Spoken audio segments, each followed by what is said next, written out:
Canada's opposition leader promises to restore ties with India.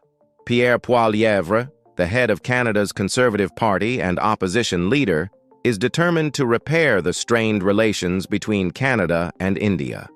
Poilievre emphasizes the importance of a professional relationship with the Indian government, acknowledging India as the largest democracy on earth. He criticizes Prime Minister Justin Trudeau, holding him responsible for the deteriorating relations and calling him incompetent and unprofessional. Poilievre highlights that Canada is currently embroiled in major disputes with several major powers, including India. Expressing concern over reports of vandalism at Hindu temples in Canada, Poilievre advocates for criminal charges against those responsible.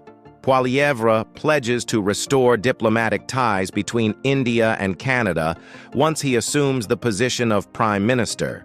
Canada's opposition leader is determined to mend the relationship with India, emphasizing the need for a professional and respectful partnership.